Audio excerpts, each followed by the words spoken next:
Bonjour, très heureuse de vous retrouver pour ce nouveau numéro de Tous Frères. Dans de nombreuses cultures et traditions, offrir un toit à celui qui en a besoin est un signe de générosité et de solidarité. Mais comment cette hospitalité se vit-elle dans nos territoires ultramarins? Quels défis faut-il relever pour en faire un métier? Notre émission est donc consacrée au verbe héberger. Et en cette année jubilaire, le pape François demande à l'Église de Rome d'héberger les plus pauvres. Nous serons appelés à être des signes tangibles d'espérance, dit-il. Direction La Réunion, dans un endroit exceptionnel, à Mafate, un lieu magique où il est possible d'être hébergé. D'ailleurs, de nombreux touristes s'y rendent pour vivre une expérience loin des bruits de la ville. On rencontre ensuite en Martinique avec le frère Jérôme Thierry, un bénédictin. Il s'occupe de l'hôtellerie du monastère Notre-Dame du Mont des Oliviers. Pour lui, héberger, c'est mettre en pratique sa foi. La chronique cette semaine s'intéresse à la notion d'hébergement chez les hindous, les juifs et les musulmans. Héberger, comme dans l'histoire du prophète Élisée. Chaque fois qu'il passe à Sunam, une femme l'accueille en l'hébergeant. Une évidence et un devoir sacré pour elle. Luciano vous raconte cette histoire.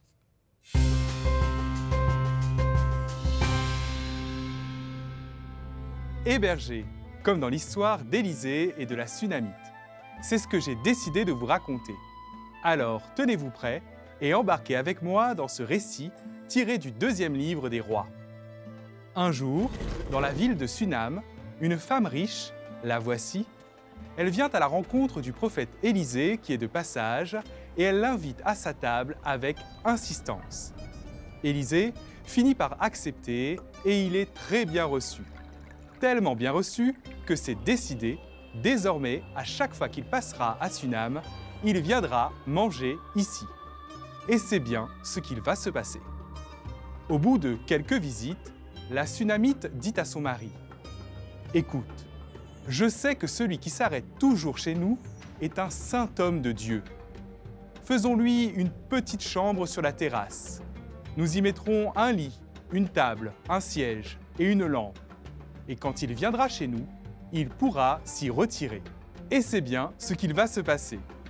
Quelque temps plus tard, voici qu'Élisée et son serviteur frappent à la porte de la Sunamite. Lorsqu'il voit son hébergement, le prophète s'exclame « Tu t'es donné beaucoup de peine pour nous. Que peut-on faire pour toi ?» Mais elle répond « Je vis tranquille au milieu des miens. » Élisée consulte son serviteur pour avoir une idée et celui-ci répond « Hélas, elle n'a pas de fils et son mari est âgé. » Élisée déclare à la femme « À cette même époque, au temps fixé pour la naissance, tu tiendras un fils dans tes bras. » Mais elle dit « Non, mon Seigneur, homme de Dieu, ne dis pas de mensonge à ta servante. » Mais c'est bien ce qu'il va se passer. L'année d'après, au moment prédit par Élisée, la Sunamite enfante un fils. Ainsi, cette femme au grand cœur a voulu tout faire pour héberger le prophète Élisée dans les meilleures conditions. Son hospitalité, qui a été récompensée par la naissance de son fils, est si généreuse qu'on en parle encore aujourd'hui. Et j'accueille plutôt Aurélie. Bonjour Aurélie. Bonjour Muriel. Direction l'île de la Réunion, plus précisément à Mafate, c'est ça. D'ailleurs, vous y êtes allée, dites-moi. Bien sûr, bien en sûr tant que j'y suis allée. Bien sûr, Muriel. Alors, regardez Mafate. C'est l'un des cirques naturels de la Réunion. Alors, un cirque, en géologie, c'est une sorte de bassin, une enceinte naturelle relativement plane, entourée de falaises abruptes qu'on commence à apercevoir ici dans le brouillard. Il y a 3 cirques à la Réunion, Mafate, Sillaos et Salazie. Ils se sont formés suite aux effondrements du massif du Piton des Neiges. C'est le volcan qui a donné naissance à la Réunion.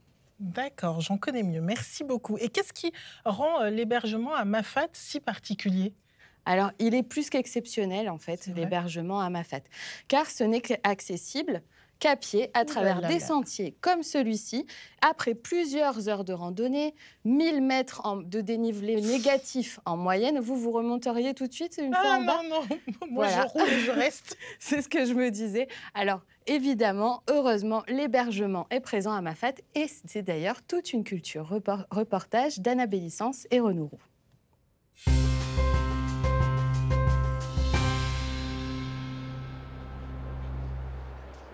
C'est l'un des endroits les plus isolés de France. Une dizaine de villages nommés Ilettes, en plein cœur du parc national de La Réunion.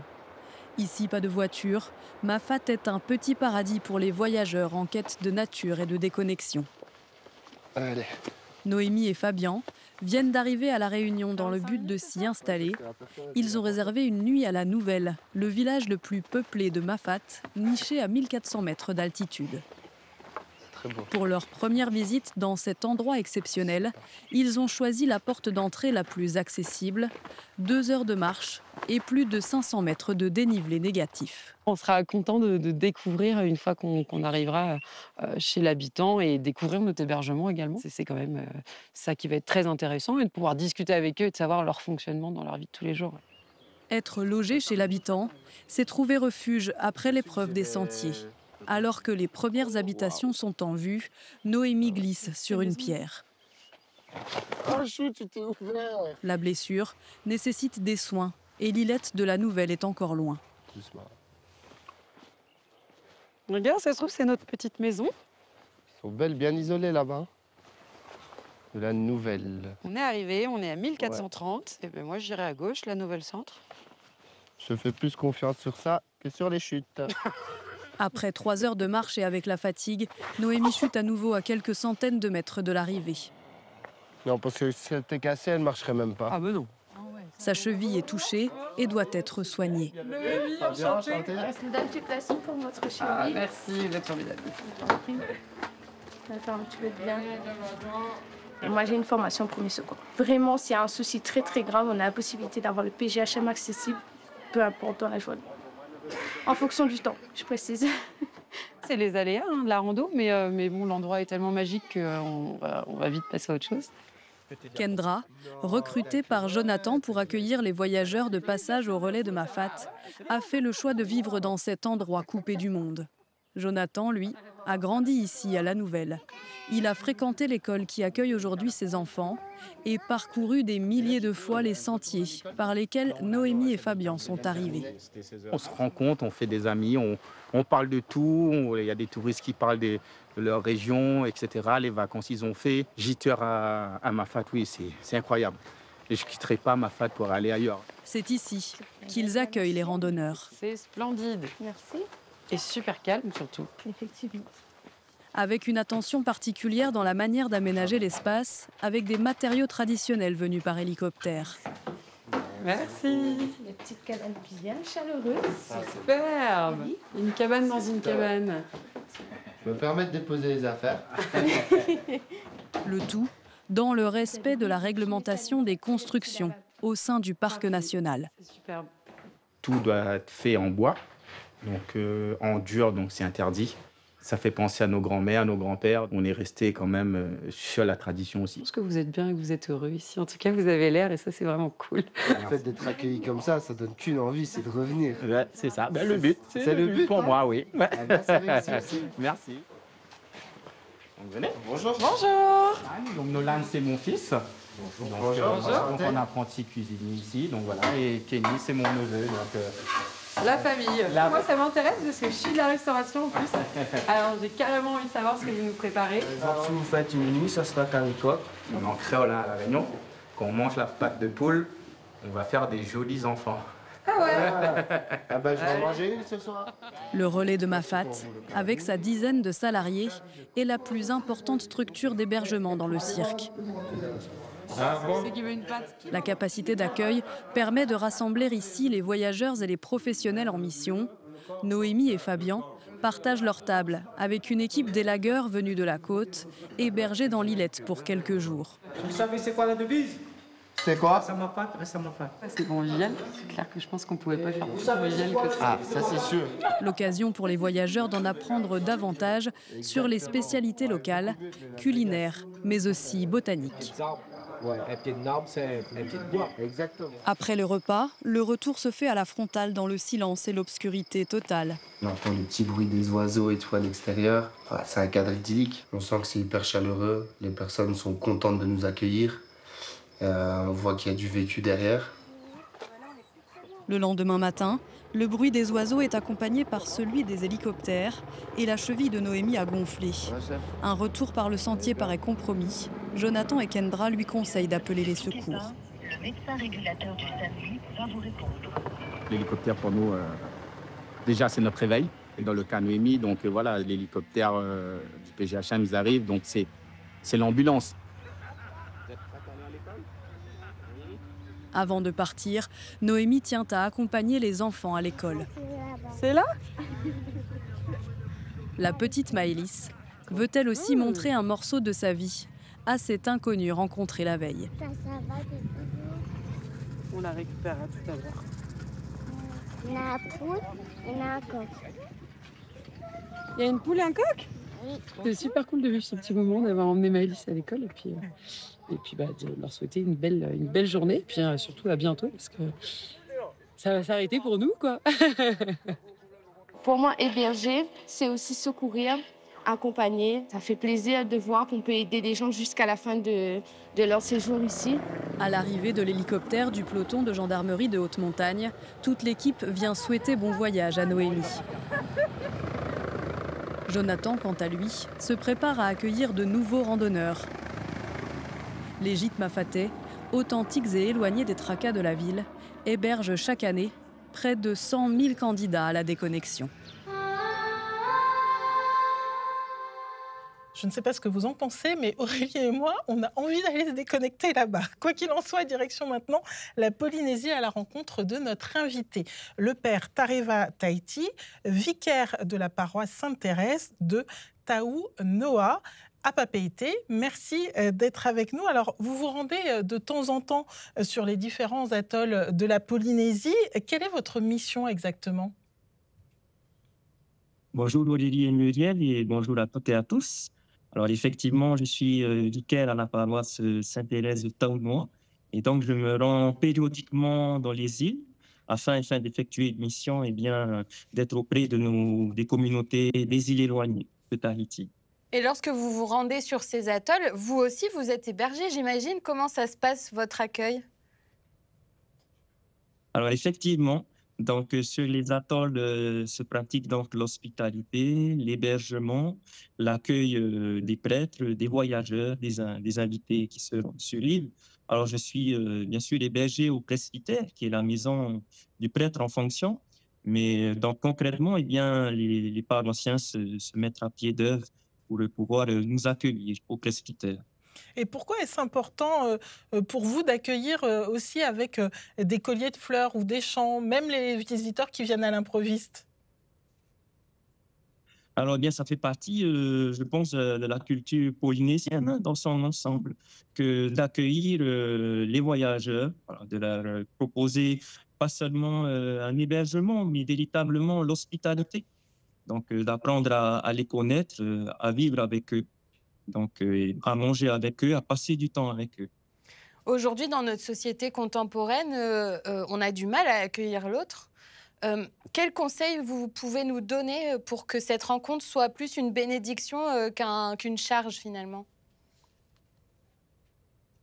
Effectivement, c'est vrai que eh bien, de nos jours, la question de l'accueil se perd un peu. Hein. Même en Polynésie, parfois, voilà, donc, la question de l'accueil commence à... Voilà. Donc, c'est à la fois un travail communautaire et je pense que l'accueil, l'hébergement, héberger, permet de faire grandir à la fois celui qui accueille tant que celui qui est accueilli. Donc, j'aime bien d'utiliser ce jeu de mots, enfin, la langue française qui dit que l'autre est à la fois celui qui accueille et celui qui est accueilli. Donc, on grandit. Alors, on ne cesse de grandir avec des rencontres. Et qui sait que Dieu eh bien, se trouve dans ces rencontres. Justement, ouvrir sa porte spontanément à un visiteur est un art de vivre, on l'a vu avec vous. Dans la Bible, y a-t-il des passages qui invitent le croyant à accueillir l'autre? Alors, eh bien, dans la Bible de l'Ancien Testament jusqu'au Nouveau Testament, eh bien, elle est parcourue de passages bibliques. Hein. Il y a bien sûr, on a vu le deuxième livre des rois avec le prophète Élisée, qui est accueilli par une femme distinguée. Il y a aussi le premier livre des rois avec le prophète Élie, qui est accueilli par la veuve de Sarepta.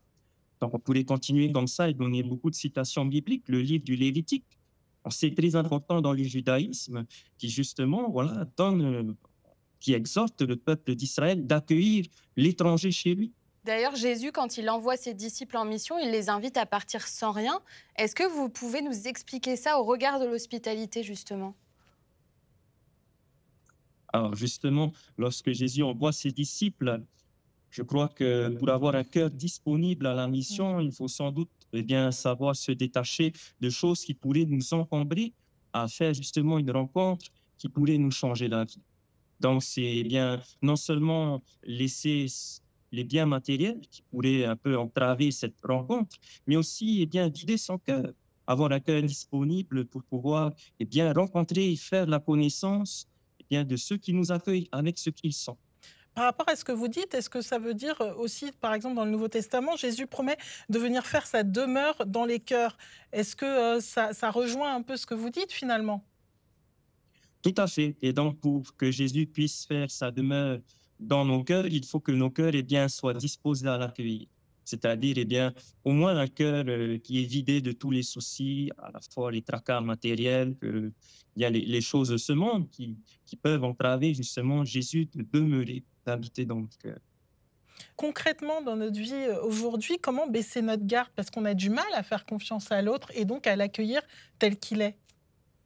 Oui, effectivement. Il ne s'agit pas non plus d'ouvrir sa porte n'importe comment, mais voilà, il s'agit d'avoir un regard lucide aussi et d'accueillir l'autre tel qu'il est, avec ses qualités, avec ses défauts. Ça nous permet aussi nous-mêmes de nous connaître.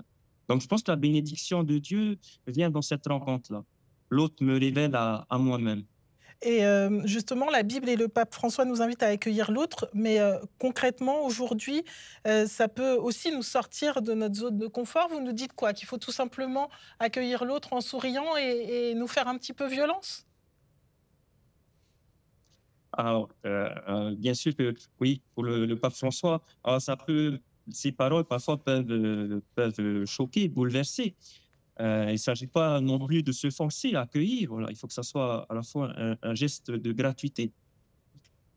Merci beaucoup pour cet éclairage. Père Tareva Tahiti, je rappelle que vous êtes vicaire de la paroisse Sainte-Thérèse de Taounoa à Papeete.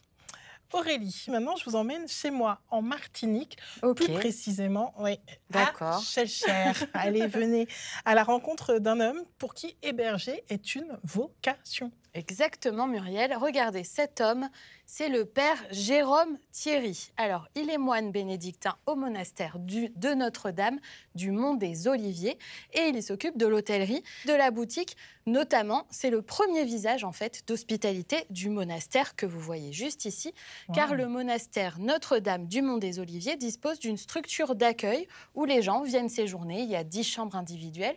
Les voyageurs hébergés prient et mangent avec les moines. Mais quel est le sens chrétien de l'hospitalité? Reportage de Nicolas Caclin et Laurent Vieuxfort.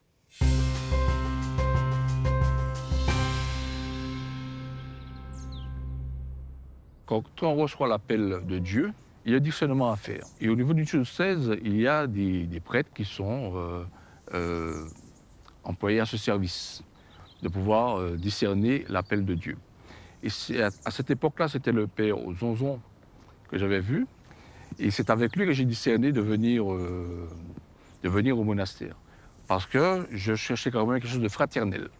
Ce qui m'a le plus plu dans ma période d'hébergement, c'est, je vais dire, la prière. C'est ces temps de prière, de rencontre avec Dieu. Et aussi le premier contact avec l'hôtelier, celui qui héberge. Bon, c'était très agréable et très fraternel, je vais dire, qui fait que ça a permis aussi que je puisse entrer dans la vie monastique. Nous t'en grâce, Seigneur, toi qui nous donnes cette nourriture, bénis-nous aussi les pauvres, et nous rassembler tous autour de la gloire de ton royaume, par Jésus le Christ, notre Seigneur. Depuis la fin du Covid, j'ai remplacé l'hôtelier précédent. Et qu'est-ce que j'aime dans le fait d'héberger? C'est son contact avec le pèlerin qui vient. et aussi l'aider aussi dans sa quête. Moi, j'ai déjà tout à fait. Ouais, mais ça va l'aventure. On voit avec le frère qui a... Les profils de ceux qui viennent, c'est un peu divers. Il y a ceux qui les habitués, qui aiment le cadre de vie, qui aiment le silence et qui viennent régulièrement. Il y a ceux qui ont une épreuve et qui voudraient faire le point.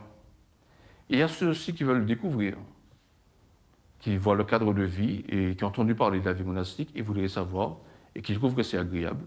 Et puis il y a ceux qui peut-être cherchent, qui font une convalescence et ils cherchent un lieu vraiment retiré et propice et silencieux surtout pour venir se ressourcer, pas se ressourcer mais se reposer.